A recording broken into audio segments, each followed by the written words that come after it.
Hey guys, मैं हूं नवीन शर्मा और आज के इस वीडियो में मिड कैप निफ्टी के अंदर मैंने किस तरीके से अपने कैपिटल के ऊपर 130% का रिटर्न गेन किया, क्या प्राइस एक्शन का कॉन्सेप्ट मैंने यूज़ किया और किस तरीके से आप भी इस तरीके से प्राइस एक्शन को रीड कर सकते हो, वो सब मैं आपको इस वीडियो में इन डिटेल बताने वाला हूँ। तो मेरे साथ इस वीडियो में बने रहिएगा और अगर आपको ये वीडियो पसंद आ रहा है और अगर आपको कॉन्सेप्ट जो मैं बता रहा हूँ वो अच्छा लग रहा है तो इस वीडियो को लाइक ज़रूर करना, सब्सक्राइब करना और कमेंट में बताना आपकी क्वेरीज हो वो पूछना और इन दी एंड में आपको बताऊंगा कि किस तरीके से आप इस तरीके के प्राइस एक्शन के कॉन्सेप्ट्स को मेरे साथ जुड़ के सीख सकते हैं। तो चलिए शुरू करते हैं। तो यहाँ पे मैंने मिड कैप निफ्टी का 75 मिनट टाइम फ्रेम का चार्ट खोल रखा है, जैसा कि आप देख पा रहे हो। तो अगर आप देखोगे आज के दिन मार्केट में ओपनिंग मिली थी, मार्केट को थोड़ी सी गैप अप और गैप अप होने के बाद मार्केट डायरेक्ट ही सीधा सीधा नीचे चला आया। एक यहाँ पे आप देख रहे होंगे कि एक गैप यहाँ पे पेंडिंग था जो कि मार्केट ने फिल किया, ठीक है। उसके बाद में एक स्विंग लो यहाँ पे पेंडिंग था और यहाँ पे एक स्विंग हाई था, ठीक है। तो अब अगर आप देखोगे कि 75 मिनट टाइम फ्रेम के ऊपर मेरे पास ये जो कैंडल है ये मेरा ऑर्डर ब्लॉक थी, ठीक है। तो I was looking for market to take support near this order block and इस ऑर्डर ब्लॉक से ही मैं ट्रेड अपनी प्लान करने वाला था, बट एक ही कैंडल ने यहाँ पे इस ऑर्डर ब्लॉक के नीचे क्या क्लोजिंग दी, उसके बाद में मार्केट ने थोड़ा सा यहाँ पे सपोर्ट लिया। और अगर आपको थोड़ा बहुत कंसेप्ट स्मार्ट मनी का पता है तो आपको पता होगा कि इस कैंडल में यहाँ पे इनफिशियंसी है इन दोनों लोज के बीच में, ठीक है। इस लो इस हाई के बीच में और इस लो के बीच में, ठीक है। तो ये buy side imbalance, sell side inefficiency यहाँ पे पेंडिंग थी। So I was looking for market to take support at this buy side imbalance. Okay, so let me turn on the drawings which I have drawn here. Okay, एक बार इसे neglect कर दो, ठीक है। तो ये सेल साइड लिक्विडिटी थी जो मैं अगर सोच रहा था कि अगर मार्केट इस बाय साइड इम्बेलेंस के नीचे क्लोजिंग देता है और यहाँ से इस स्विंग को ब्रेक करके नीचे निकलता है इम्बेलेंस के साथ में, तो मैं एंट्री लूंगा और ये मेरा इसके नीचे का मेरा टारगेट रहेगा। बट ऐसा नहीं हुआ, मैंने फिर ऊपर की डायरेक्शन में ट्रेड ली थी। तो this is how you trade, जिधर प्राइस आपको बता रहा है कि मैं इधर निकलना चाह रहा हूँ उधर आपको ट्रेड करनी चाहिए, ठीक है। Sometimes it works, sometimes it doesn't, but परेशान नहीं होने का, प्राइस इज द किंग, ठीक है। तो 15 मिनट टाइम फ्रेम के ऊपर चलते हैं और आपको मैं बताता हूँ। देखो 15 मिनट टाइम फ्रेम पे क्या हुआ, मार्केट ने यहाँ पे ओपनिंग ली, नीचे आया, ऊपर गया, थोड़ा सा पुल बैक लिया और उसके बाद तो देखो यार धड़ल्ले से एकदम नीचे आके गिर गया, ठीक है। तो ये जो गैप था ये पेंडिंग था, ठीक है। Now my bias was that either if this breaks this low with an imbalance then I'll target this sell side liquidity, okay।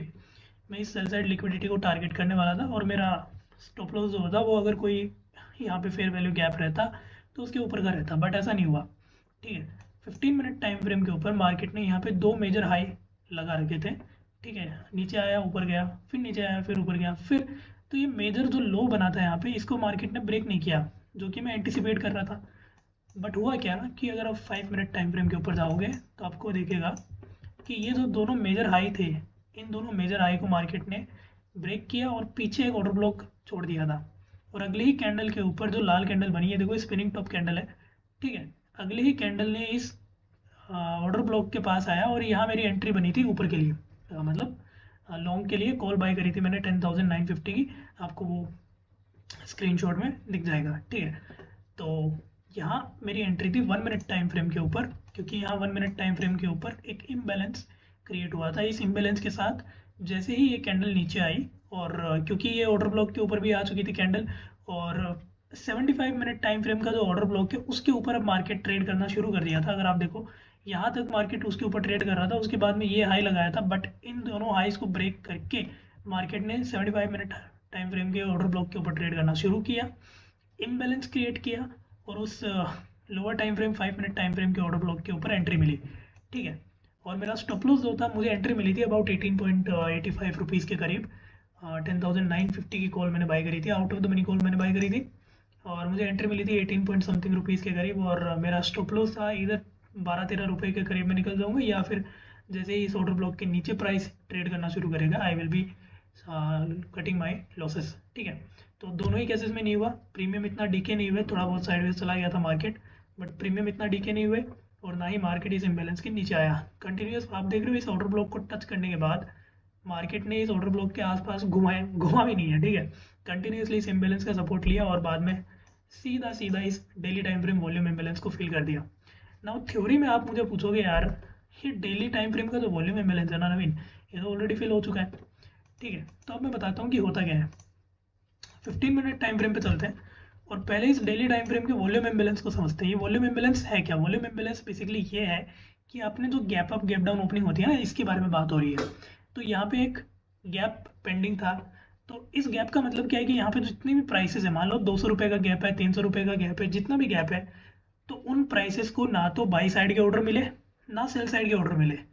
तो इस वॉल्यूम इम्बैलेंस को यही मतलब यही टर्म है कि वॉल्यूम इम्बैलेंस का मतलब यही है कि यहाँ पे ना तो बाई साइड के ऑर्डर थे ना सेल साइड के ऑर्डर मिले। तो मार्केट इस इनफिशिएंसी को फिल करना चाहेगा both with the sell side order and both with the by side order.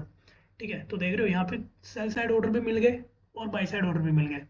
पर मैंने इसे ही क्यों टारगेट किया? मैं तो ठीक है, तो मैं आपको बताऊंगा मैंने इसे क्यों टारगेट किया। क्योंकि यहाँ पे मुझे मार्केट में स्ट्रक्चर शिफ्ट मिले लोअर टाइम फ्रेम पे, जो कि 5 मिनट टाइम फ्रेम पे मैंने आपको दिखाया। 1 मिनट पूरी मैंने आपको एंट्री समझाई कि किस तरीके से एंट्री बनी थी।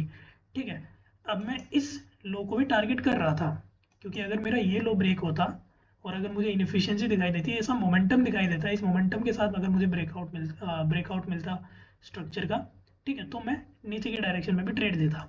ठीक है, इट इज़ जस्ट दैट कि मार्केट किस डायरेक्शन में मूव करना चाहता है, और मार्केट जिस डायरेक्शन में मूव करना चाहता है, बिकॉज आप ऑप्शन ट्रेडिंग कर रहे हो, आपको मार्केट में मोमेंटम चाहिए। Momentum is your friend. ठीक है, ट्रेंड तो फ्रेंड है ही, मार्केट तो फ्रेंड है ही, प्राइस एक्शन तो फ्रेंड है ही, बट आपको चाहिए मोमेंटम। ठीक है, तो मोमेंटम के साथ क्या जाएगा वहाँ पे? तो मुझे यहाँ पे क्यों इतना भरोसा था कि मोमेंटम के साथ निकल जाएगा, प्रीमियम इतना डीके नहीं होगा? क्योंकि पहली बात तो ये देखो, यहाँ एक cell side inefficiency by side sell side imbalance by side inefficiency, जिसे आप सी भी बोलते हो प्राइस एक्शन की टर्म्स में, आईटीसी टर्म्स में। ठीक है, वो था यहाँ पे। दूसरा यहाँ पे डेली टाइम फ्रेम का वॉल्यूम इम्बैलेंस था। तीसरा यहाँ पे बाई साइड लिक्विडिटी पेंडिंग थी। ठीक है, तो यहाँ पे इस डायरेक्शन में मार्केट को मूव करने के लिए बहुत सारे फैक्टर्स थे। ठीक है, जिसकी वजह से मुझे मतलब मार्केट ये प्राइस में इतना जल्दी आपको यहाँ पे रैली मिला। ठीक है, तो ये हो गया भाई मार्केट में किस तरीके से आपको एंट्री लेनी है। बट आपको एक और एग्जांपल दिखाता हूँ ये डेली टाइम फ्रेम के वॉल्यूम इम्बैलेंस का। तो अगर आप यहाँ देखोगे, ये भी एक वॉल्यूम इम्बैलेंस पेंडिंग था, तो ये एक बार फिल हुआ कम्प्लीटली, उसके बाद ये दोबारा फिल हो गया कम्प्लीटली। ठीक है, तो इट हैपन्स दिस वे। अगर आप देखोगे यहाँ वॉल्यूम इम्बैलेंस था, फिल हुआ, दूसरी बार फिल हुआ। ठीक है, तो इस तरीके से आपको मैं ये बताना चाहता था। अब तो आई होप आप लोगों को ये समझ में आया होगा कि मैंने किस तरीके से अपनी ट्रेड प्लान करी थी, और मार्केट के साथ मतलब मार्केट में आप किस तरीके से अपनी ट्रेड प्लान कर सकते हो प्राइस एक्शन के ऊपर। आई होप आपको ये प्राइस एक्शन समझ में आया होगा। आपको मैंने ये जो सारे टर्म्स है, ऑर्डर ब्लॉक जो हो गया, फेयर वैल्यू गैप जो हो गया, BC CB, ये सब डेली टाइम फ्रेम का वॉल्यूम इम्बैलेंस, ये सारे टर्म्स मैंने आपको बहुत ही सिंपली समझाने की कोशिश करी है। अगर फिर भी आपको ये समझ में नहीं आता तो आप कमेंट में मुझसे पूछ सकते हो, मेरे पास कुछ नोट्स है वगैरह है। मेरा एक टेलीग्राम चैनल है जिसकी लिंक मैंने डिस्क्रिप्शन में दी है, आप उसे ज्वाइन कर लीजिए। उसके अंदर मैंने आज की ट्रेड का जितना भी है उसको सारा नोट्स में प्रोवाइड किया है कि मैंने किस तरीके से ये ट्रेड ली थी। तो आई होप आप लोगों को ये वीडियो पसंद आया होगा। अगर पसंद आया तो लाइक कीजिए, अपने दोस्तों के साथ शेयर कीजिए, ताकि वो भी प्राइस एक्शन सिंपल बिना किसी इंडिकेटर के साथ ट्रेडिंग शुरू करें और ट्रेडिंग जर्नी में आगे बढ़ सके। तो यही है वीडियो का सार। Okay guys, thank you, bye bye.